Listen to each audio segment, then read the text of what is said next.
Maintenant, c'est l'invité explosif.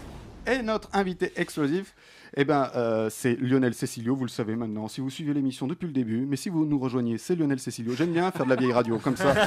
Nous allons parler de voyage dans les mémoires d'un fou, mais avant, on va essayer de mieux connaître Lionel avec un vrai faux. Vous êtes prêts ? Oui. On va dire que oui. Vrai ou faux, Lionel a écrit des paroles de rap. Julien, commence par toi. Vrai. Gilles. Vrai. Léa. Faux. Lionel. Mais moi je sais du coup. Ouais, Tu veux que je réponde ? Ah oui, du coup tu réponds. Ah oui, toi tu joues pas, t'es en train Mais de non, dire. Oui, j'ai fait ça, ouais. Il y a très très longtemps, j'ai fait ça pour des gens qui chantaient dans mon quartier là où j'ai grandi, et notamment un groupe qui s'appelait La Diligence, mais je suis pas sûr que ça ait beaucoup évolué et que ça ait beaucoup vécu, mais c'était cool, ouais, à l'époque j'ai fait ça. Ouais. En fait, je fréquentais un mec dont le frère est Black Mozart, que vous connaissez peut-être, qui était producteur au sens premier du terme. Il produisait de la musique pour plein de gens, y compris Diams, avant qu'elle soit connue. J'ai rencontré Diams quand c'était juste Mélanie, avant qu'elle devienne Diams. Et Black Mo, donc Black Mozart, il faisait du son chez lui. Et du coup, le petit frère de Black Mo, qui était un pote à moi, décédé depuis, qui s'appelle Checo, se servait un peu du matos pour faire un peu de son et tout ça avec des copains du quartier. Et moi j'écrivais 2-3 trucs et voilà, et ça existait un petit peu, mais c'était voilà. Donc le premier début dans l'écriture. Ouais, mais quand tu fais ça, tu te rends pas compte que tu es en train d'écrire en fait. Tu vois ce que je veux dire ? Il n'y a pas de démarche d'écriture, tu es dans quelque chose de spontané, d'urgent, et t'écris comme tu parles comme t'écris. Il y a quelque chose qui fait que tu te rends pas compte que tu es en train d'écrire. Donc oui, maintenant avec le recul, oui, je le dis, c'est le début. D'ailleurs, je crois que c'était plus des poèmes que des paroles de rap maintenant avec le recul, tu sais, parce que tu... Un peu slam, genre un peu...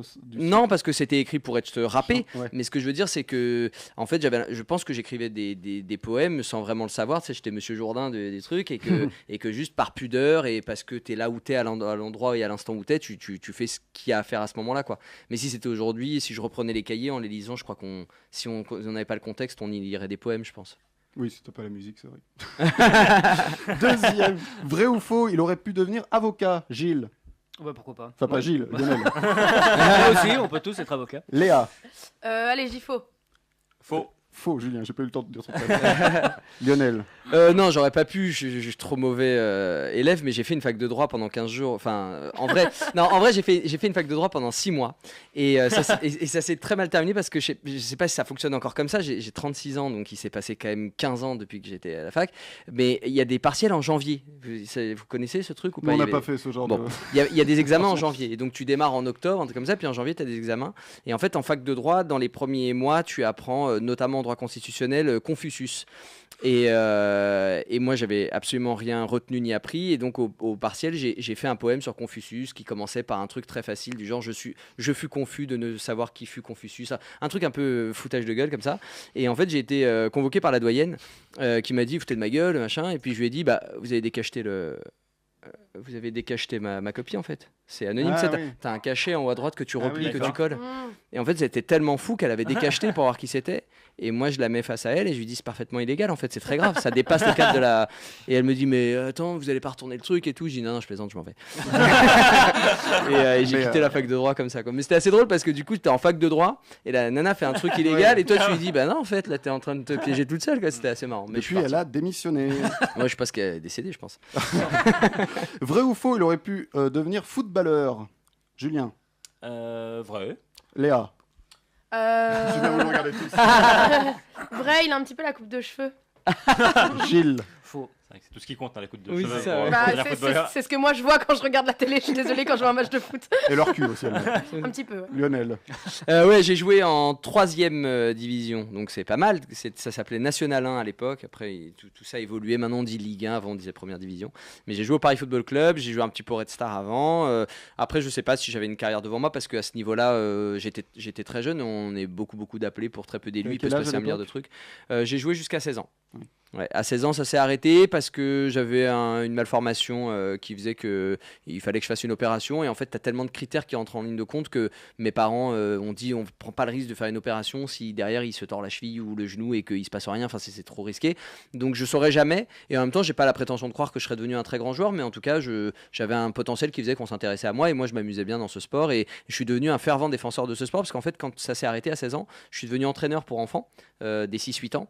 Et j'ai un amour profond pour ce sport qui, à mon avis, et je le dis vraiment, dépasse, mais de tellement loin, vous n'imaginez pas à quel point je pense que c'est de tellement loin, ce qu'on en voit et ce qu'on en fait. C'est-à-dire que les joueurs qui s'échangent des millions, etc., machin, c'est très rigolo, c'est du folklore, tu vois ce que je veux dire. Mais quand tu regardes ce sport et que tu le connais, c'est un jeu d'échecs à taille humaine, c'est tellement de stratégie, tellement de dépassement de soi, tellement d'intelligence de jeu. Sincèrement, on cloisonne vachement et évidemment que les mecs sont pas des prix Nobel mais parce qu'on le fait pour ça, c'est-à-dire qu'on développe leur qualité athlétique et on les enferme aussi intellectuellement pour pouvoir les tenir parce que c'est des valeurs marchandes, mais en vrai c'est un sport très très intelligent et on parle souvent des valeurs du rugby, etc. Moi j'ai entraîné des enfants au foot, s'il n'y avait pas autant de monde, le football serait aussi un sport qui véhicule de très belles valeurs. C'est juste qu'en fait, c'est exactement comme dans une soirée. Tu fais rentrer tout le monde, bah, tu as aussi des cas sociaux. Si tu filtres à l'entrée, bah, tu en as un peu moins.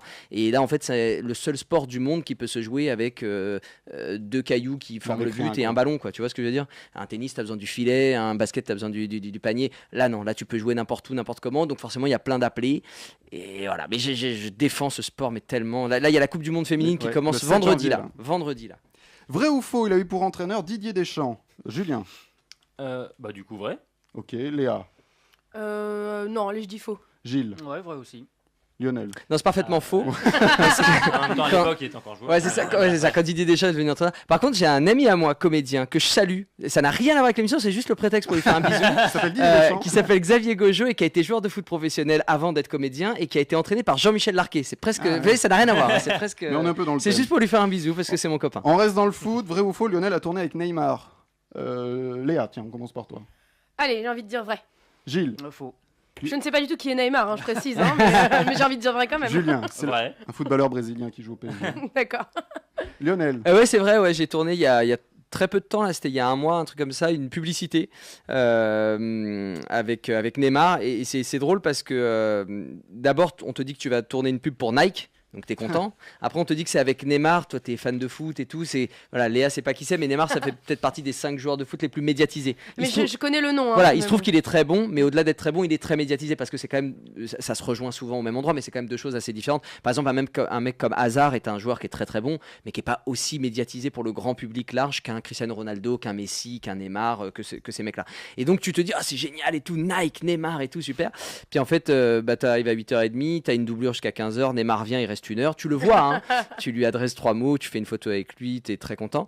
Puis après la pub sort et tu t'aperçois que t'es vachement mis en avant dans la pub, c'est-à-dire que l'image arrêtée de la vidéo c'est toi, pleine bourre et tout, tu te dis ah c'est génial et tout. Et puis après, 2 jours après la sortie de la pub, Neymar est accusé de viol et Nike supprime toutes les pubs de ses réseaux sociaux. Ça s'est passé là il y a 2 jours. Et donc toutes les pubs avec ma face en pleine truc où tu te dis ah c'est génial, je suis trop content d'avoir fait ça. Non, ça n'existe plus. Donc, t'as eu le temps de faire des screenshots, j'espère? Alors c'est pas moi qui les ai fait, mais il y a des amis à moi qui m'ont envoyé des screenshots en disant mais c'est incroyable, c'est toi qui en figure. Parce que en fait le commentaire c'est les premières chaussures de Neymar, je sais pas quoi, sauf que l'image arrêtée c'est ma pomme en pleine face quoi. Et donc tout le monde m'a envoyé des trucs et j'ai récupéré un screenshot que j'ai diffusé quand même pour la blague, mais j'ai eu des commentaires un peu négatifs de gens qui me disaient ouais avec ce qui lui arrive en ce moment, je serais toi, je me vanterais pas d'avoir tourné avec lui. Bon, moi je les laisse, voilà, c'est la vie. En plus présomption d'innocence, hein, ça s'est passé il y a 2 jours. Oui, et voilà. puis t'as juste tourné sous la même prod, c'est tout. Enfin, c'est Voilà, pas non plus ton besta. Exactement. Tu vois, mais je l'ai vu 1 heure dans ma vie, quoi. Mais ce qui est rigolo, c'est cet ascenseur émotionnel de comédien de dire ah génial, ah bah non en fait non, ils ont supprimé, je n'en suis plus. Et même au niveau des droits pour la pub, elle ne passe plus. T'as pas tes droits. marrant. VDM. Vrai ou faux, Neymar l'a ensuite invité au Sofitel de l'Arc de Triomphe. Évidemment, c'est pour la vanne. C'était moi le viol. Et il est content. Vrai ou faux, Lionel a monté les marches de Cannes et en voulant saluer la foule, il a fait un geste qui ressemblait à un salut nazi. Léa. Oh bah j'ai envie de dire vrai. Gilles. Bon, je dirais faux, on en aurait pu se parler quoi. Ah, c'est vrai, ça aurait pu m'arriver ça. Julien. Vrai. Vrai, pardon, je comprends. Non, c'est parfaitement vrai. Oh là là. Et j'ai un peu honte, mais en fait, je vous explique le truc. J'ai été Jeune Talent Academy, je sais pas si vous savez ce que c'est, mais c'est un prix collectif pour quelques comédiens. C'était en 2011. Et en fait, quand tu es Jeune Talent Academy, l'idée c'est de te mettre vachement en avant. Donc, on te fait tourner un court-métrage pour Cannes, donc à destination de Cannes, donc avec vraiment la volonté de te mettre en avant. Donc c'est dialogué, c'est des plans serrés, etc. Et ce court-métrage va être diffusé en avant-première de plein de films, etc. Machin, pour que tout le monde le voit, des projections privées et tout. Et il y a une montée des marches officielle, c'est-à-dire que quand tu montes les marches à Cannes, les gens qui regardent la télé savent peut-être pas, mais il y a les gens qui rentrent au début, donc ça fait du monde sur le tapis rouge et tout. Après les vedettes, un par un, la photo, etc. Et après les gens qui montent à la fin quand on filme déjà plus, quand on est en train de filmer dans la salle. Et tout ça remplit une énorme salle de 1000 places pour qu'ensuite on regarde le film. Et nous on montait au milieu, c'est-à-dire avec les vedettes, avec le mec au micro qui dit ton nom. Et c'est très drôle d'ailleurs parce qu'il dit et maintenant Brad Pitt, et là t'as tous les crépitements, et maintenant Lionel Cecilio, et les gens s'arrêtent de photographier, c'est-à-dire. Et donc Jeune Talent Academy, il y a ce moment-là qui est assez drôle, tu vois. Et il se trouve que ma promotion de Jeune Talent Academy, je sais pas comment dire, mais cette année-là, on était suivi par le JT de France 2, donc ils nous filment et tout. C'était c'était assez fort. Et cette année-là, 2 jours avant qu'on arrive à Cannes, il y avait eu l'affaire DSK, mais un truc comme ça. Encore le Sofitel. Ça n'a rien à voir avec l'histoire, mais j'y pense, je me dis, mais je suis poursuivi par ce genre de truc.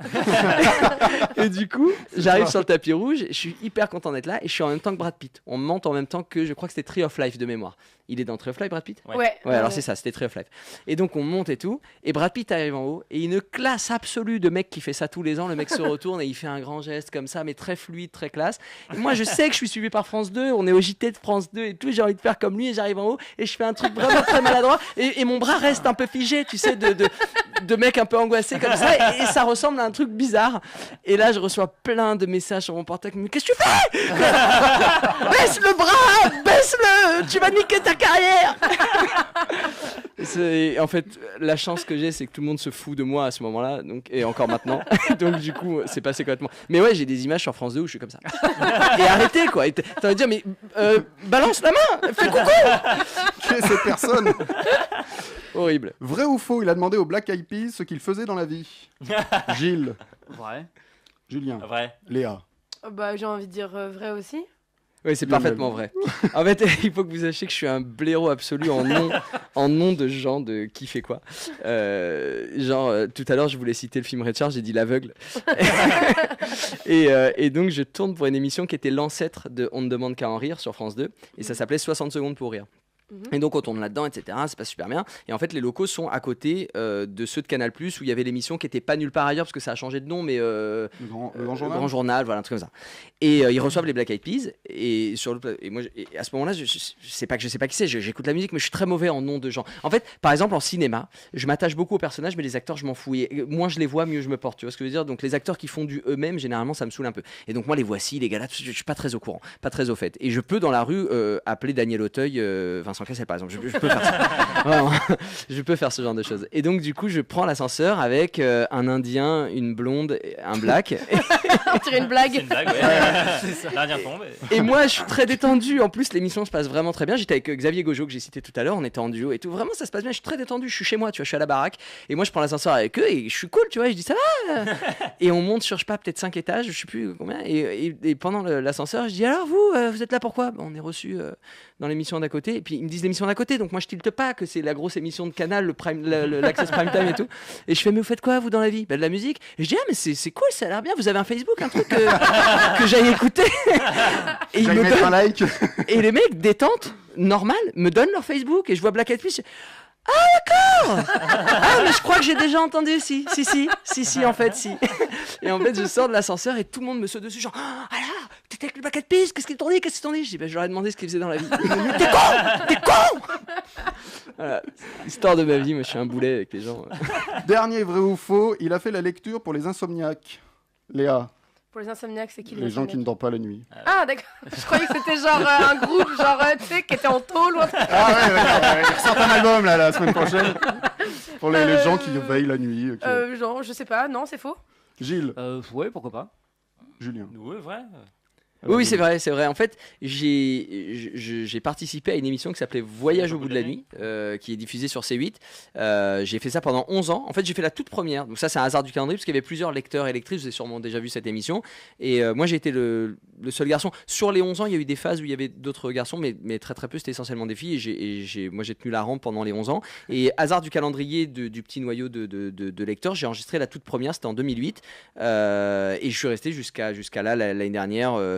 l'émission a un peu changé de format. Je pèse mes mots parce que je suis pas très heureux avec ce qu'ils ont fait. Mais on est à la radio, voilà. Mais voilà, en fait, voilà, il y a eu des restrictions budgétaires et du coup, ils ont trouvé ça juste de prendre des apprentis comédiens sans les payer plutôt que de prendre des comédiens payés. Les apprentis comédiens en quête de lumière y vont.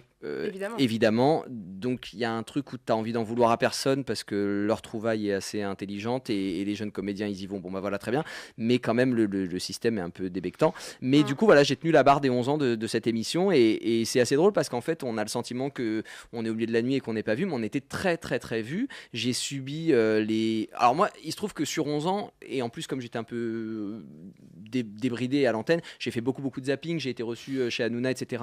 pour débriefer des certains passages. J'ai été reçu aussi sur France 4 dans une émission qui s'appelait Faut pas rater ça. Donc du coup, j'étais vu en périphérie de l'émission. Mais malgré tout, il y a quand même beaucoup de gens qui regardent, que ce soit des insomniaques, il y a les replays ensuite, il y a des gens dans des hôpitaux qui peuvent pas bouger, qui suivent la lecture. Moi, je recevais des courriers, j'en ai reçu une fois d'un chauffeur de taxi qui me disait voilà, moi je suis illettré et quand je rentre après mon service de nuit de taxi, c'est mon seul moyen d'accès à la littérature française. Des profs aussi, j'avais reçu une lettre d'une prof qui me disait moi j'ai perdu la vue, donc j'accède à la littérature grâce au livre audio et du coup votre émission est un prolongement de ça. Donc c'était vraiment chouette, j'avais vraiment le sentiment de servir à quelque chose. Moi je me suis refait une culture générale, j'ai lu des trucs géniaux, j'adorais cette émission, vraiment j'adorais la faire et c'était vraiment cool. Et ce qui est drôle, c'est que pendant très très longtemps on me reconnaissait dans la rue du mec des lectures, c'est-à-dire qu'on s'est pas quitté, tu vois, et donc c'est le mec qui lit des bouquins et ça c'était assez marrant parce que du coup t'as envie de dire je fais d'autres trucs. Puis ce qui est fou dans cette émission, c'est que tu te couches tard avec cette personne et tu te lèves tôt aussi avec la même personne. Tu dis, le gars est encore en train de lire. Mais ça durait, c'est du plan séquence. Alors c'était pas un plan séquence, ça durait 3 heures. Vers la fin, en fait, il y a tout un tas de lois en télé qui font que pour. Tu devais avoir un verre d'eau. Non, mais je veux dire pour des audimat, des machins et tout. Parfois, tu vois des trucs qui ont l'air absurdes, mais par exemple, à la fin, c'était plus 3 heures d'un coup, c'était 6 émissions d'une demi-heure. Mais c'est pour rentrer dans des cases, dans des critères, des trucs. Bon, et donc du coup, c'était 3 heures toute la nuit. Donc tu démarrais aux alentours de 3 heures du mat et tu finissait vers 6 heures. Donc voilà, t'attrapais tous les retours de boîte, tous les couches tard, tous les lève-tôt. Il y avait tout, quoi. Moi, je me souviens, j'avais reçu une fois à la chaîne dans un petit coffret emballé une culotte usagée, dégueulasse, mais vraiment collée, blanche, pourrie. Et elle m'avait été envoyée par une dame qui me disait mets-la dans la pochette de ta veste, comme ça je serai tout près de ton cœur quand tu lis les histoires. Mais plein de messages assez fous. J'avais reçu une fois un message d'un mec qui me disait je te regarde quand je rentre de boîte, je suis fonce-dé, vraiment c'est génial ce que tu lis, je mange des pâtes, elles sont tièdes mais ça passe avec toi. Un truc vraiment débridé, enfin c'était vraiment il y avait j'ai eu plein d'anecdotes. 11 ans c'est long, 11 ans de télé c'est très long. On fera une émission spéciale. Oui c'est ça, le mec est bavard. Non mais ouais, j'ai fait ça. Et aujourd'hui on va parler de voyage dans les mémoires d'un fou. Alors c'est quoi l'histoire ? Mais je ne peux pas pitcher ce spectacle. Non, en fait, c'est l'histoire d'un jeune homme qui décide un soir d'écrire ses mémoires. Il est particulièrement jeune. On apprend dans une des premières scènes, dans un échange avec un docteur, qu'il a 20 ans. Et en fait, il décide d'écrire ses mémoires. Et au départ, on se dit il va pas avoir grand chose à raconter ou grand chose d'intéressant. Et en fait, entre les lignes d'anecdotes ou de personnages qu'il a croisés, il va te parler d'un certain nombre de questionnements sur le monde qu'est le nôtre et de choses qui font que le monde ne tourne pas rond d'après lui. Et en fait, il va se rendre compte qu'il a peut-être un peu vite.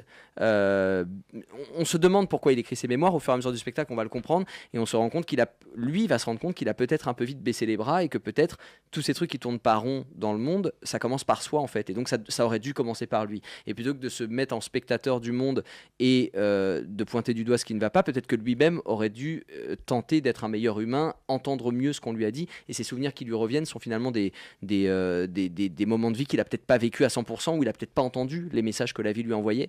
Il y a une anecdote, quand je pitch le spectacle, j'en parle souvent, une blague ou une anecdote que j'aime beaucoup, qui est très connue, c'est un truc très connu, mais qui est reprise dans À la recherche du bonheur avec Will Smith.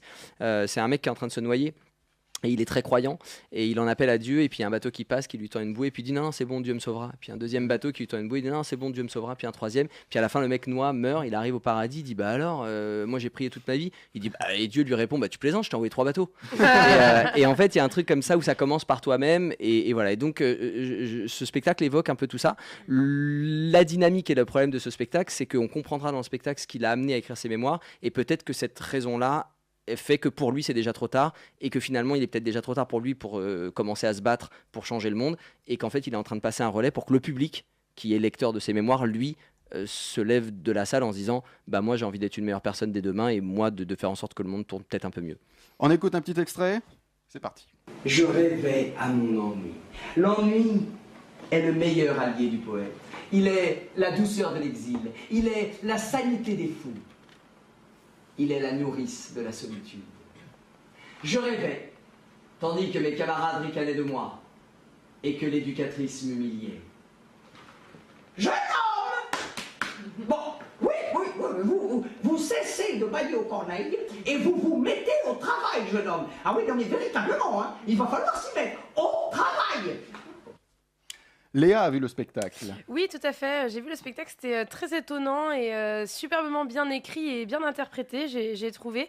D'ailleurs, le texte est en vente à la sortie. Je trouve que c'est une excellente idée parce que j'ai vraiment trouvé ça très très bien écrit.